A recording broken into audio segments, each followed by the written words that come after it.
Hey everybody, and welcome back to the channel. If you're new here, my name is Geoff Fagien, and in today's video we are going to be talking about this new motorized slider from YC Onion called the Hotdog 3.0.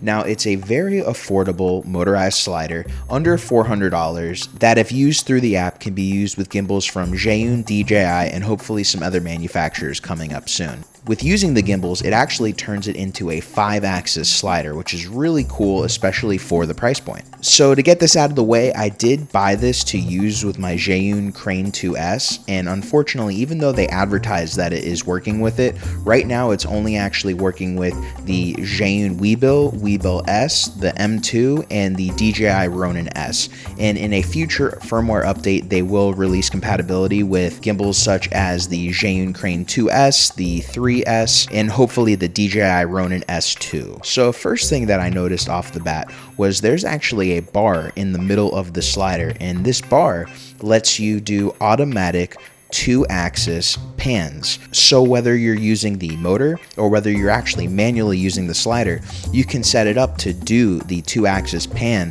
from left to right in whatever direction you want, whether you want it to do more of a panoramic view or whether you want to do more of like a product circular shot where it kind of orbits the object that you're filming. There's tons of creative possibilities, especially for documentary interviews, that this slider unlocks, which again harps back to the price point. Now, I've been getting a lot of questions about the motor noise, and from my test, the motor noise really isn't that bad, and I think part of the reason is at 100%, the motor isn't super quick, but the good part about that is that the motor isn't loud. The bad part is if you need super quick movements, then you're better off doing it manually than using the motorized part of this slider. If you're filming documentaries or anything that is audio sensitive, this motor is not loud enough to impact your footage unless you have a microphone right on the motor itself. So I feel confident using this on documentaries and pretty much any kind of narrative shoot that I do want to use the motorized portion of the slider for. Another great thing is the mounting points. So on both the left and the right side, there is multiple 1/4 inch and 3/8 inch mounting points.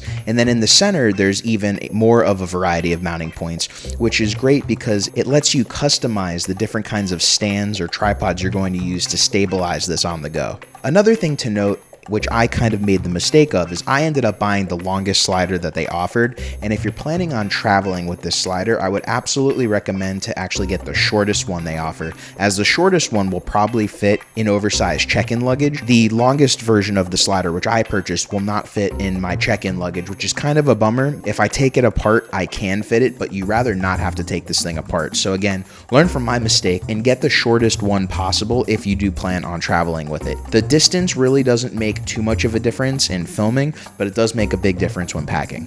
So the app actually works better with this slider than using the buttons on the motor itself. I found the buttons to be kind of clinky, so I haven't really used them too much, but as far as using the app, it's very fluid. The other thing is you actually use the app to link both the gimbal to the slider to do those 5-axis movements. So some interesting events that I do want to note. When updating the firmware, they give you an instruction on how to do it, and it's basically a combination of button presses.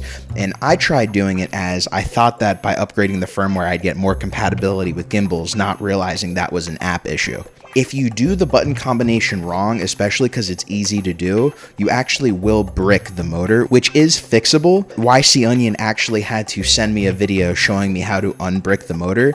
That way I could get the older firmware back on, so I have not tried to update the firmware since. Other than the firmware issue, I've really been loving using this slider. You've probably noticed in some of my other videos, my Core SWX video, my Vaxis Atom 500 video, I use this slider and I really enjoyed the footage I got out of it, and it's quickly becoming something I pretty much use in almost every video I do. I've really enjoyed using this. I do recommend it, and if you guys have any questions that I didn't go over in this video, please put them down in the comments below, and what I'll do is I'll answer some of them, and the really good good ones I'll actually answer in part 2 of this video, which I'll release when the compatibility comes out with the Crane 2S, because I've not really used my Webuilt S with this slider. The mount on the slider itself is a 3/8 thread, and the Webuilt S is a 1/4 inch, and my Crane 2S is a 3/8 inch as well. So I can use natively my Crane 2S on the slider, whereas the Webuilt, I'll need some kind of adapter, which I do not have currently.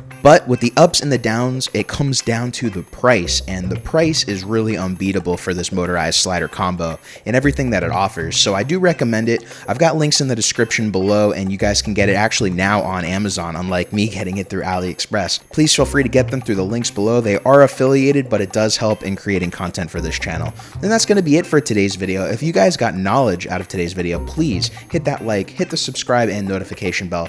And until next time, my name is Geoff Fagien. I'll see you guys in the next video.